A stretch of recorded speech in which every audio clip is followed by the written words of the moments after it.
Did Grandma seriously bring coupons to a graduation dinner? My daughter-in-law Vanessa asked loud enough for half the restaurant to hear. And just like that, the entire table burst into laughter. I looked down at the folded coupons in my hands and smiled softly, even though my cheeks felt warm. The paper suddenly seemed heavier than it had 5 minutes earlier. Tyler's graduation dinner was supposed to be a happy night. My grandson had worked hard for 4 years at the University of Michigan, balancing classes, part-time jobs, and sleepless nights studying engineering. I had never been prouder of anyone in my life. I still remembered the little boy who used to sit at my kitchen counter eating grilled cheese sandwiches while building towers out of cereal boxes. Now he was 22 years old, wearing a navy blue blazer and talking about moving to Chicago for his first real job. I wanted this night to be special for him. That was why I spent nearly 2 hours getting ready in my tiny apartment that afternoon. At 68, I no longer cared much about fancy things, but I still pressed my lavender blouse carefully and brushed my silver hair until it looked neat. I even wore the pearl earrings my late husband Richard had given me on our 40th anniversary. They were small and old-fashioned, but Richard always said they made me look elegant. Before leaving home, I stood in my kitchen staring at the coupons on the counter. The restaurant Tyler had chosen was one of the nicest steakhouses downtown. I had looked at the menu online 3 nights earlier and nearly spilled my tea when I saw the prices. $48 for a ribeye, $17 for mashed potatoes, $14 for dessert. I knew Daniel and Vanessa were trying to impress Tyler's college friends and girlfriend tonight, but all I could think about was how much money they were spending in one evening. Daniel had been struggling lately, even if he pretended otherwise. He never admitted it directly, but mothers notice things. The overdue notices sitting unopened on the kitchen counter during my last visit. The stress around his eyes. The way Vanessa suddenly started posting glamorous photos online every time bills were due. I knew my son was drowning long before he admitted it to himself. So when the steakhouse mailed out anniversary coupons last week, I tucked them carefully into my purse. 20% off the final bill.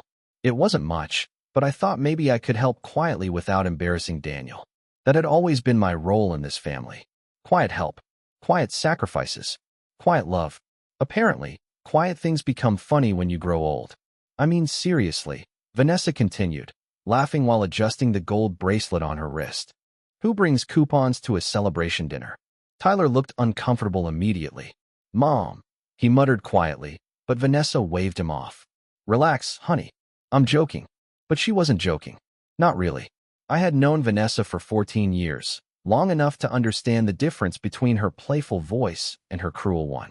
Cruelty always sounded sweeter coming from her. That was what made it so effective. Around us, glasses clinked and soft jazz music drifted through the restaurant. The steakhouse glowed with warm amber lights reflecting off dark wooden walls and polished wine racks. Every table looked beautiful. Young couples leaned close together. Businessmen laughed over whiskey. Waiters moved gracefully between tables carrying plates that smelled of butter, garlic, and expensive cuts of meat. It was the kind of restaurant Richard used to bring me to once a year on special occasions, back when life felt steadier. Back when I never had to calculate whether groceries or medication mattered more that month. Let me see those, Vanessa said suddenly, reaching toward my purse. Before I could answer, she grabbed the coupons from my hand and held them up dramatically. Oh my God, she laughed. They're actually clipped out with scissors. Tyler's girlfriend looked down at her water glass. Daniel chuckled under his breath without looking at me. That hurt more than Vanessa's comments. My son had inherited Richard's gentle nature once upon a time. Or at least I thought he had. Mom always does this, Vanessa told the table. She still thinks we live in the Great Depression. Everyone laughed again except Tyler.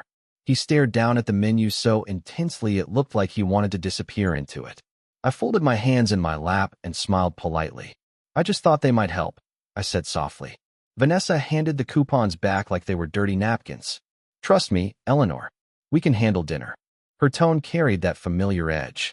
The one that translated roughly into you don't belong here. I nodded slowly and tucked the coupons back into my purse beside my reading glasses and the peppermint candies I always carried. Then I looked around the table at my family.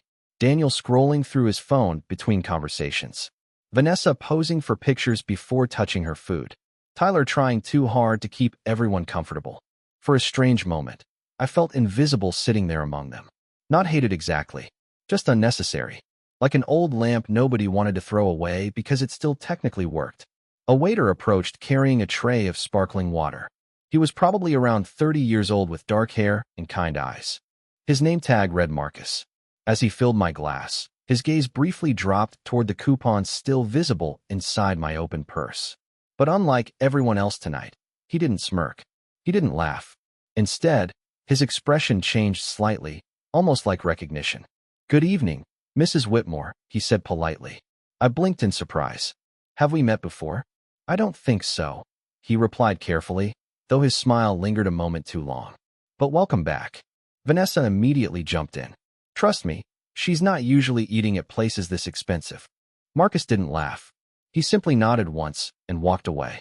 Something about that interaction unsettled Vanessa because she suddenly straightened in her chair. "Anyway," she said loudly, grabbing the wine menu, "we're celebrating tonight properly. Tyler only graduates college once." She ordered the most expensive bottle on the menu without even glancing at the price. Then came appetizers, seafood towers, imported steaks, truffle fries, and desserts nobody could possibly finish. I quietly ordered a bowl of soup and iced tea. "That's all?" Vanessa asked with fake concern. "You should live a little, Eleanor." I smiled again. Soup sounds perfect to me. But the truth was, I already knew exactly where this night was heading. And for the first time in a very long while, I decided not to stop it. The food arrived in waves after that. Plates bigger than my dinner plates at home. Thick steaks dripping with butter. Lobster tails resting on beds of crushed ice. Tiny bowls of sauces nobody at the table even touched. Vanessa photographed everything before anyone could eat. "Hold on," she kept saying. "The lighting is better from this angle." Tyler forced a smile each time she raised her phone. I could tell he was exhausted already. Graduation ceremonies had lasted nearly 4 hours that afternoon under the hot May sun, and now he sat trapped between his mother's performance and his father's silence. Daniel drank wine faster than usual. Every time the waiter refilled his glass, he nodded too quickly, like a man trying to outrun his own thoughts. I had seen that look before. Richard used to wear it during the recession back in 2008, when his construction business nearly collapsed. Men think worry becomes invisible if they keep moving. Mothers know better. "Tyler," Vanessa announced suddenly, lifting her glass, "to my brilliant son, who is absolutely not inheriting your grandmother's coupon habit." A few people at neighboring tables glanced over when she laughed at her own joke. Daniel chuckled again, quieter this time. Tyler did not laugh at all. "Mom," he said firmly, "can you stop?" The table went still for half a second. Vanessa blinked at him with exaggerated innocence. "What? We are teasing. Everybody teases family." I stirred my soup slowly and pretended not to notice the tension building around us. The soup had already gone lukewarm, but I kept lifting the spoon anyway because it gave my hand something to do. Across the dining room, I noticed Marcus speaking quietly with another waiter while occasionally glancing toward our table. There was something thoughtful in his expression now. Not pity exactly, more like concern. Vanessa leaned back in her chair and crossed her arms. "I just think people should enjoy nice things without acting guilty all the time." Her eyes drifted toward me when she said it. Life is short. I almost smiled at that. Life had taught me that people who talked the most about luxury were usually the ones terrified of losing it. Richard never bragged when we finally became comfortable years ago. He still drove the same old Buick for nearly a decade because he said peace mattered more than appearances. After he passed away 3 years earlier, I sold that Buick for $1,800 to help Daniel cover one of his mortgage payments. Vanessa never knew where that money came from. She only thanked Daniel online afterward for always protecting this family. I watched Tyler cut into his steak without eating much of it. He looked more like Richard every year. The same tired eyes, the same careful silence before speaking. Finally, he set down his fork and looked at me directly. "Grandma, thank you for coming tonight." His voice softened. "I know the drive downtown is not easy anymore." Vanessa rolled her eyes almost invisibly, but I caught it anyway. "Of course I came," I said. "I would not miss this for anything." And I meant it. Even now, sitting at a table where I clearly did not belong anymore, I still loved them more than they probably deserved. That was the tragedy of motherhood. Love does not disappear simply because respect does. Marcus returned carrying another bottle of wine, though I noticed nobody had ordered it. He placed it gently beside Daniel. Compliments of the house, he said. Vanessa's entire face brightened immediately. See, she laughed. This place knows how to treat people. But Marcus did not look at Vanessa when he answered. He looked at me. Some guests deserve to be remembered, he said quietly before walking away. The rest of the dinner unfolded like a performance nobody wanted to admit they were trapped inside. Vanessa kept talking louder as the night went on, laughing too hard at her own stories, interrupting Tyler whenever he tried to speak about his future plans. Chicago is expensive, she warned him dramatically while sipping wine. You cannot survive there clipping grocery coupons. Daniel laughed again, but this time it sounded forced, almost automatic. I watched him loosen his tie slightly and glance at the check presenters stacked near the waiter station across the room. Small things reveal people when they are nervous. A tapping finger, a tightened jaw, eyes that cannot settle in one place for very long. I had spent 43 years married to a man who hid stress behind silence. I recognized the symptoms.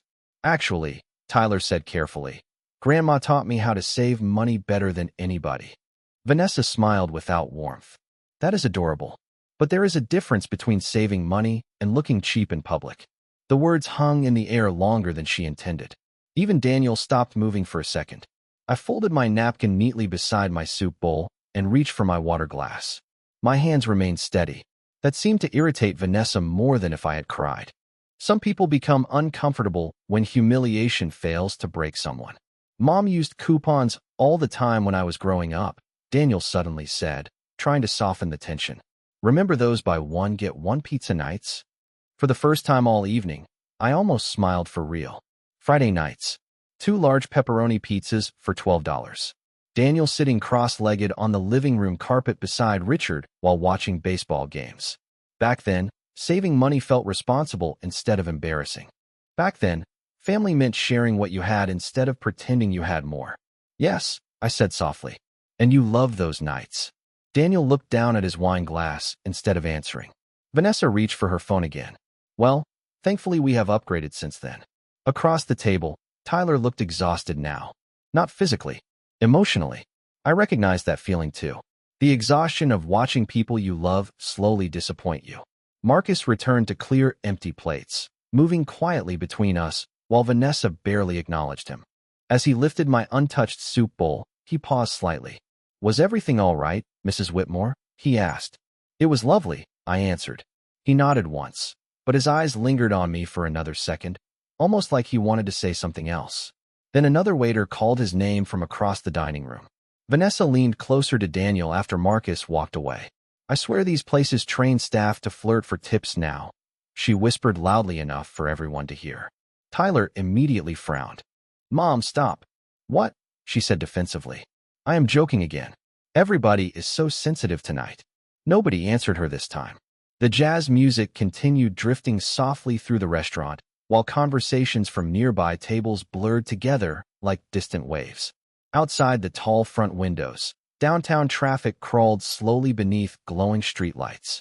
It should have felt warm and celebratory inside that restaurant. Instead, something colder had settled over our table. I noticed Daniel quietly checking his banking app under the tablecloth when he thought nobody was watching. His forehead tightened immediately afterward. Then he ordered another whiskey.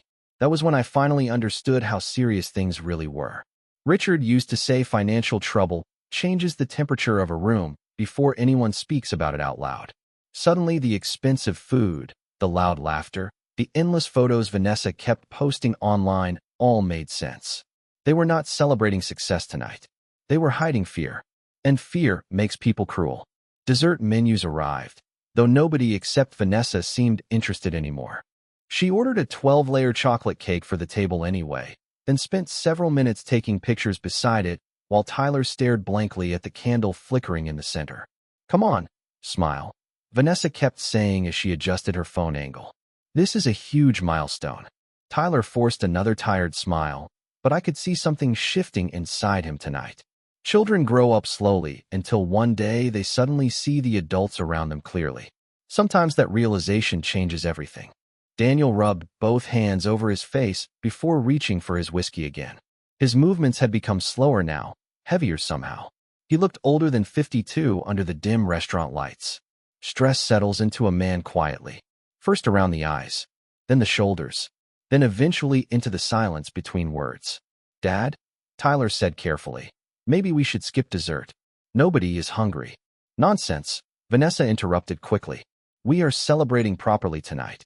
There was desperation hidden underneath her cheerful voice now. The kind of desperation people carry when appearances matter more than reality. She cut herself a large slice of cake, but barely touched it after one bite. Instead, she kept checking her phone every few minutes, scrolling through social media comments beneath the pictures she had posted earlier. Congratulations flooded her screen from strangers who believed happiness could be captured in filtered photographs. I wondered if any of them would recognize the tension sitting at our table tonight. Probably not. Most family fractures happen quietly. "Do you remember when Tyler graduated kindergarten?" I asked softly, mostly to Daniel. He looked up slowly. "You made that giant cardboard rocket ship for his school play?" I continued. "Richard spent 3 nights painting it in the garage." For the first time all evening, Daniel smiled honestly. Small and tired, but real. "Yeah," he said quietly. "Tyler refused to throw it away for years." Tyler laughed softly under his breath. "I slept inside that thing for like a month." The tension eased for one brief moment. Just enough to remind me how families used to feel before pride and money poisoned simple things. Then Vanessa sighed dramatically. "Well, thankfully we are all a little more sophisticated now." The warmth disappeared again almost instantly. Marcus returned carrying fresh coffee for the table, though nobody had ordered it. He placed a cup carefully beside me first. "On the house," he said gently. Vanessa frowned immediately. "Another freebie?" she joked. "You guys really love my mother-in-law tonight." Marcus gave a polite smile that never quite reached his eyes. "Some customers earn loyalty over many years, ma'am."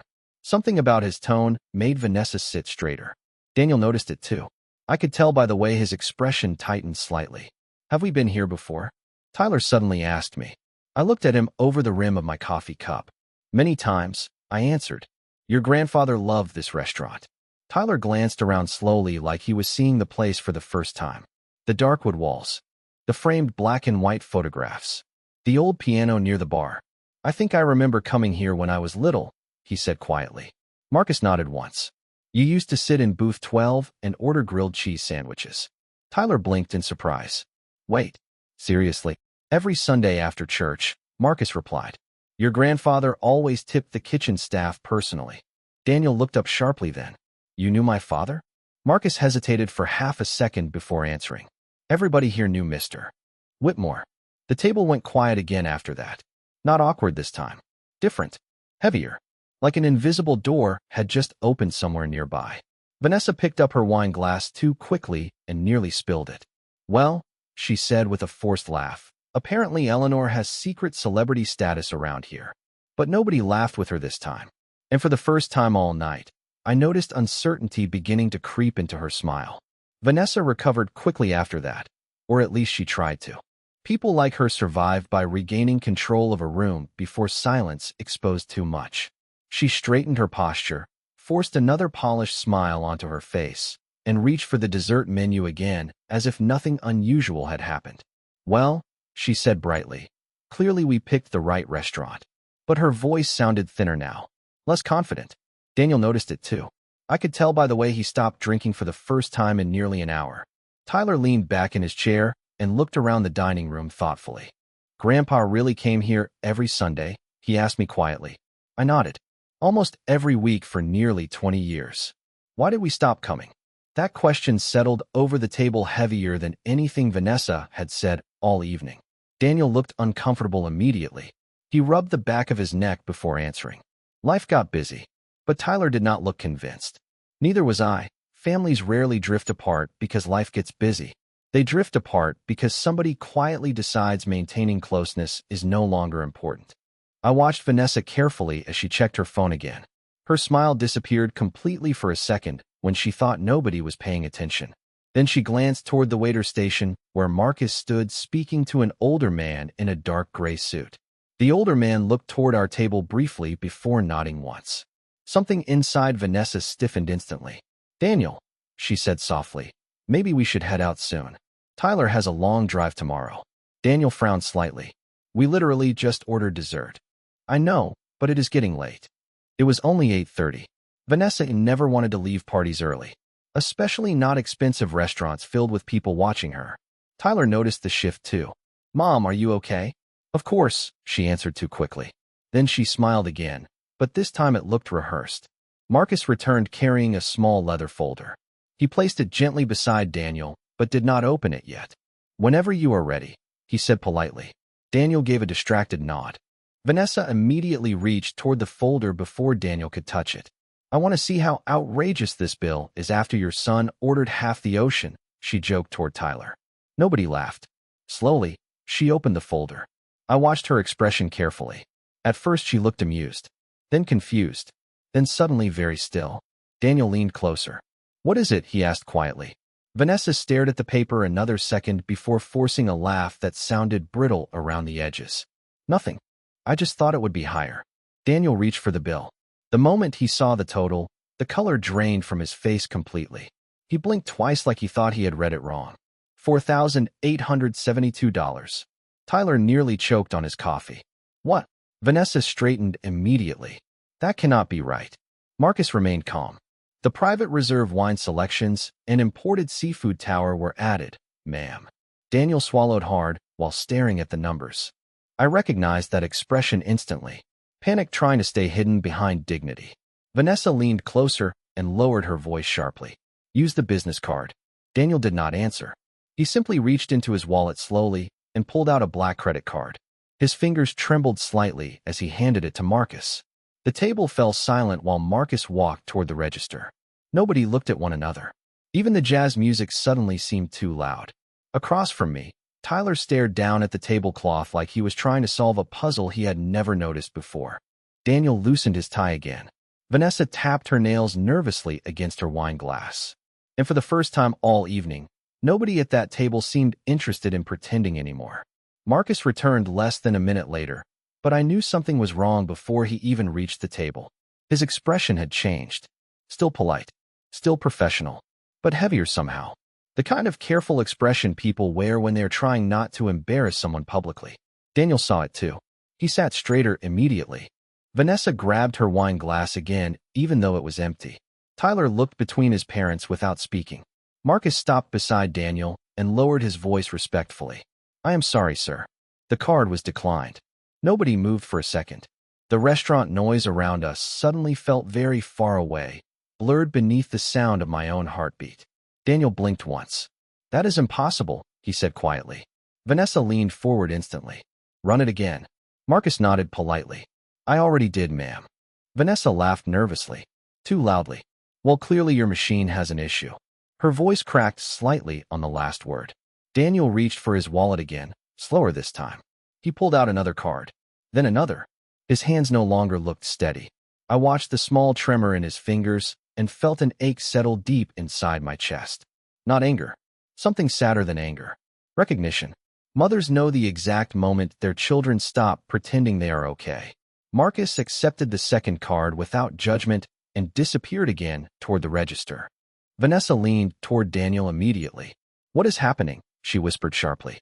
Daniel kept his eyes fixed on the table. "I told you the business account was tight this month." "Tight," she hissed. "Daniel, this is not tight." Tyler looked stunned. "Dad." Daniel rubbed both hands over his face before answering. "It is temporary." But temporary problems rarely hollow out a man's face the way his had been hollowed tonight. Vanessa crossed her arms tightly and looked around the restaurant like she suddenly felt exposed. The confidence she carried all evening had started collapsing piece by piece. I noticed she stopped taking photos, stopped smiling at nearby tables, stopped performing. Across the room, the older man in the gray suit appeared again near the bar. He spoke quietly with Marcus while glancing toward us. Then he disappeared through a doorway near the kitchen. Tyler looked at me suddenly. "Grandma," he said softly, "did you know?" I held his gaze for a moment before answering. "I knew your father was worried." Daniel let out a bitter laugh under his breath. "Worry does not even begin to cover it anymore." Vanessa turned toward him sharply. "Why are you saying this here?" "Because pretending is exhausting," Daniel answered quietly. That sentence seemed to age him 10 years all at once. The second card failed too. I could tell before Marcus even reached the table this time. Daniel knew it as well. He stared at the untouched dessert plates while Marcus approached carefully, holding the leather folder against his chest. I am very sorry, sir. Silence spread across the table again. Tyler looked completely lost now. Vanessa's face had gone pale beneath her makeup. Okay, she said quickly, forcing control back into her voice. Fine. We will split it between cards. Daniel looked at her with something close to disbelief. Vanessa. What? She snapped quietly. We are not going to sit here humiliated. The irony almost made me smile. Humiliation had not mattered much to her earlier tonight, when she thought someone else would carry it. Marcus stood calmly beside the table, patient and composed. Then, before anyone else could speak, he looked directly at me for the first time since returning. Mrs. Whitmore, he said gently, Mr. Bennett would like to speak with you personally before we continue. Vanessa frowned immediately. Why? Marcus remained calm. Because some accounts in this restaurant are handled differently. Vanessa stared at Marcus like she had misheard him.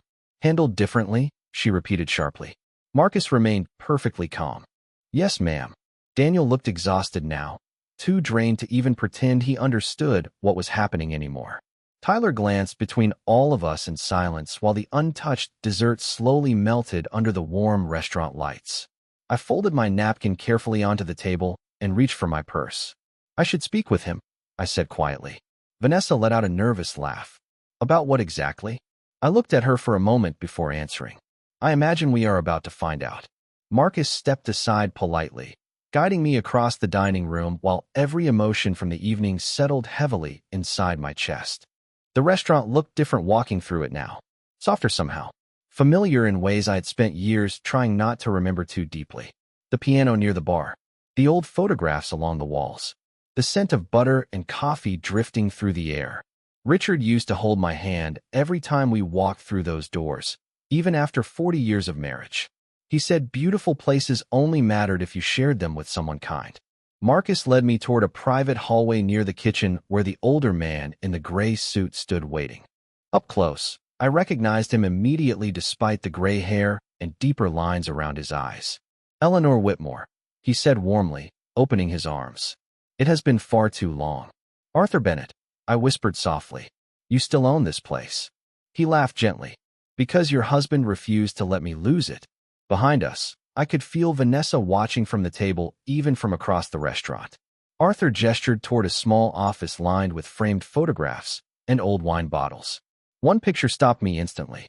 Richard standing beside Arthur 20 years earlier, both of them smiling in front of the restaurant after a renovation project. For a moment, grief hit me so quietly it almost felt gentle.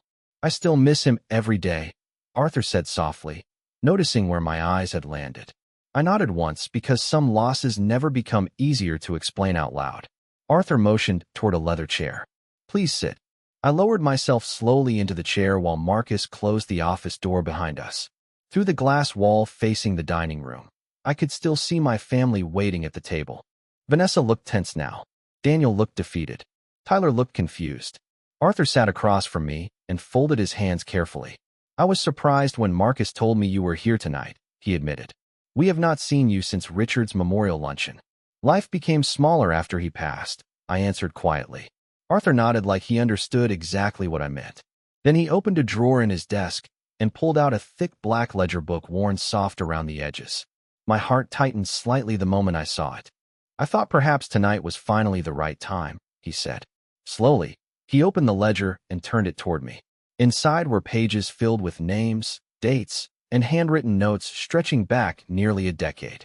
Graduation dinners, birthday parties, anniversary celebrations. Every family event Daniel and Vanessa had hosted at the restaurant.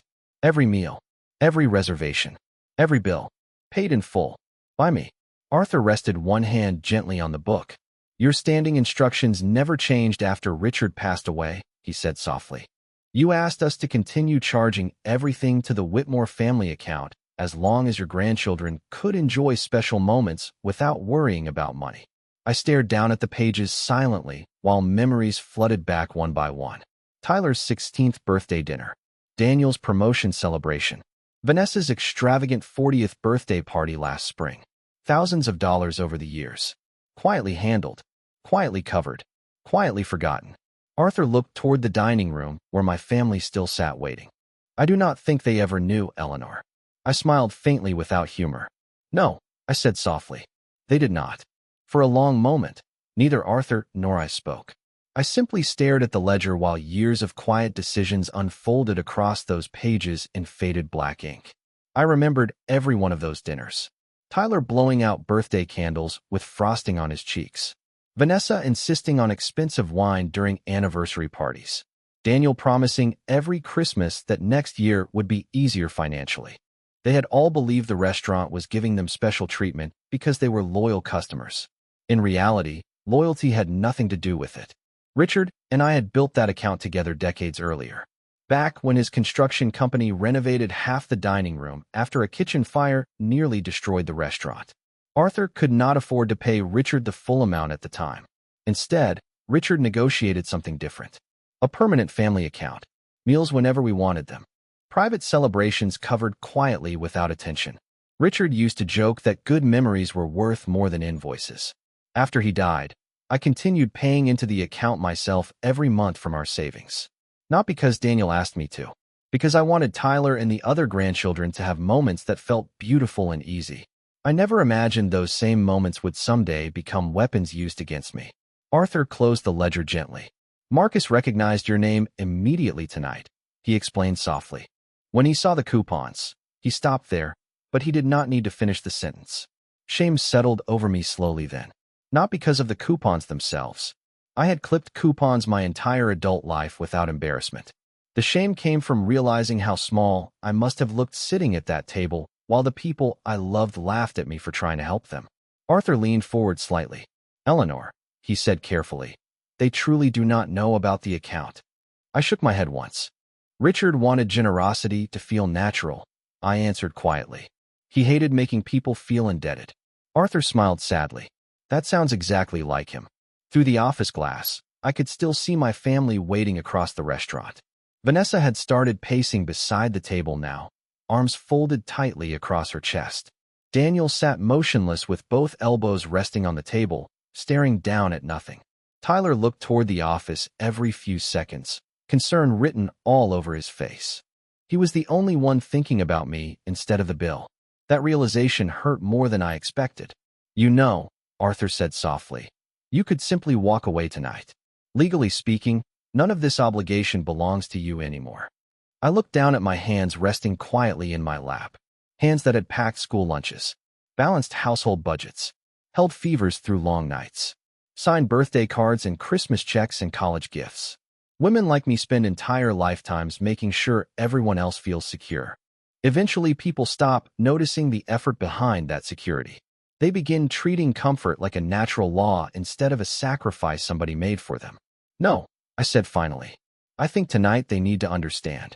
Arthur nodded slowly like he had expected that answer all along. Then he stood and picked up the ledger. Would you like me to explain it? I thought about Vanessa laughing over the coupons, Daniel avoiding my eyes all evening, Tyler sitting quietly between them, trying to hold together a family already cracking underneath him. No, I answered softly as I rose from the chair. I will. Arthur walked me back toward the dining room himself. Conversations around the restaurant continued normally while we crossed the floor together, but I noticed several employees watching quietly now. Not curiously, respectfully. Marcus pulled out my chair the moment we reached the table. Vanessa immediately straightened. Finally, she said with forced brightness. Can somebody explain what is happening? Arthur placed the black ledger carefully onto the center of the table beside the empty dessert plates. Then he looked directly at Daniel. Your father opened this family account 23 years ago, he said calmly, and your mother has been maintaining it ever since. Nobody moved. Nobody even breathed for a second. Vanessa frowned first. What account? Arthur opened the ledger slowly and turned it toward them. The account that paid for every celebration your family has had in this restaurant for the last 8 years. Daniel stared down at the open ledger like he no longer understood the language written across the pages. His eyes moved slowly from one date to another while the color drained from his face all over again. Tyler leaned closer beside him, reading silently. Vanessa looked irritated more than shocked at first, as if she still believed there had to be some misunderstanding that would eventually protect her pride. What exactly is this supposed to mean? she asked sharply. Arthur remained calm. It means your family celebrations here have already been paid for many years in advance. Tyler flipped another page carefully. My 16th birthday, he whispered softly. Grandma paid for this. Arthur nodded once. Your grandmother paid for all of them. Daniel looked up at me finally. Really looked at me for the first time all evening. Mom, he said quietly, you were paying for all these dinners? I folded my hands together gently in my lap. Your father wanted the family to always have a place to celebrate together. Vanessa let out a short, nervous laugh. Okay, but that still does not explain tonight's bill. Arthur glanced toward her. Tonight was included as well, ma'am. Silence settled over the table again. Heavy this time. Permanent somehow. Tyler slowly closed the ledger and looked at me with an expression I had not seen since he was a little boy. Hurt mixed with love. Why did you never tell us? He asked softly. I thought about that for a moment before answering. Because kindness feels smaller once somebody starts measuring it. Daniel lowered his eyes immediately. Across the table, Vanessa crossed her arms tighter. Well, she said defensively, nobody asked her to do all this. The words landed harder than she intended. Even Arthur looked disappointed hearing them out loud. Tyler turned toward his mother slowly. Mom. What? She snapped. I'm just saying everybody is acting like we committed some terrible crime. Daniel finally looked at her with exhaustion instead of agreement. Vanessa. No, seriously, she continued, her voice growing sharper under pressure. How was I supposed to know she was secretly paying for everything? I watched her carefully then. People reveal their character most clearly the moment gratitude becomes necessary. Vanessa did not look ashamed that she had mocked me. She looked angry that the room no longer supported her version of the story. Tyler pushed his chair back slightly. You laughed at Grandma all night, he said quietly. Over coupons. Vanessa rolled her eyes immediately. Oh please, Tyler. It was a joke. It was not funny. The firmness in his voice surprised everyone at the table, including Daniel. For the first time all evening, Tyler sounded fully grown. Vanessa stared at her son in disbelief. You are seriously taking this personally? Tyler looked down at the ledger again before answering. Grandpa and Grandma paid for every important memory we have in this place. His voice tightened slightly, and we treated her like she was embarrassing. Daniel pressed one hand against his forehead while shame slowly settled over him piece by piece. I could almost see the memories replaying behind his eyes now. Every dinner, every celebration, every time Vanessa posted smiling photos online thanking him for spoiling the family. Arthur quietly closed the ledger and stepped back, sensing the conversation no longer belonged to him. Marcus stood nearby holding the untouched payment folder no one needed anymore. Around us, the restaurant continued moving normally. Glasses clinked. Waiters crossed the floor carrying desserts and coffee. Somewhere near the bar, someone laughed loudly at a joke. Strange how ordinary the world remains while a family quietly changes forever in the middle of it. Daniel finally looked at me again, and this time his voice sounded smaller than I had ever heard it. Mom, he whispered, how long have you been carrying us like this? I smiled softly, though it hurt more than I expected. Long enough that you stopped noticing.